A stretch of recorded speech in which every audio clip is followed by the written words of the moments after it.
Եկեք գյուղում անցկացնենք մի օր իմ հետ։ Ուրեմն զարմանալիորեն այսօր եղանակը շատ լավն է։ Նշանակում է որ անտիրա լինելու։ Առավոտը սկսում ենք նախաճաշից հետո գիրք կարդալով, ու ի դեպ կարդում Ջորջ Օրվելի «Անասնաֆերման», ավելի ճիշտ արդեն ավարտեցի։ Բրծո այս գիրքը։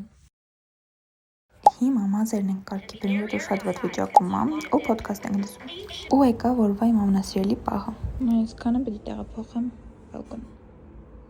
Ուղղակի ուշադրություն դարձրեք, թե ինչ արագությամբ է ամպը գյուղի մեջով շարժվում։ Նկարը ցույց կտամ, երբ որ կավարտեմ, իսկ հիմա սպասեք։ Այսինքն մի հատ լավ տնական կարտոֆիլ ենք ուտում, պապիկի պատրաստած, ու գնում քայլելում։ Քանի որ անձրև էր գալիս, դրսում մարդ չկար, ու շատ հավես էր, որովհետև ես ու քուրիկս ամբողջությամբ մենակ էինք դատարկ փողոցներում։ Իրականում գնացին գնդակ առնելու, բայց մի քիչ շեղվեցինք։ Այստեղ ես ցույց եմ տալիս իմ ֆուտբոլի ունակությունները։ Ես իրականում շատ ուժեղ ֆուտբոլիստ եմ, ուղղակի դրա մասին շատ քչերը գիտեն։ Դե իսկ ֆուտբոլը հաղթելուց հետո անցա վոլեյբոլին։ Այնքան ուժեղ անձրև էր գալիս, որ այս գնդակի ջուրը լցվում էր մեր երեսներին։ Դրա համար որոշեցինք մի քիչ էսթետիկ կոնտենտ նկարել ու գնացինք տուն։ Այստեղ նոր SMM-ի ռիլ եմ նկարում, շուտով կտեսնեք էջում։ Բայց ինչքան էլ արևոտ սկսեց օրը, միևնույն է անձրև եկավ վերջում։ Եվ այսպես ավարտվեց մեր օրը գյուղում։ Դու չմոռանաս բաժանորդագրվել էջին։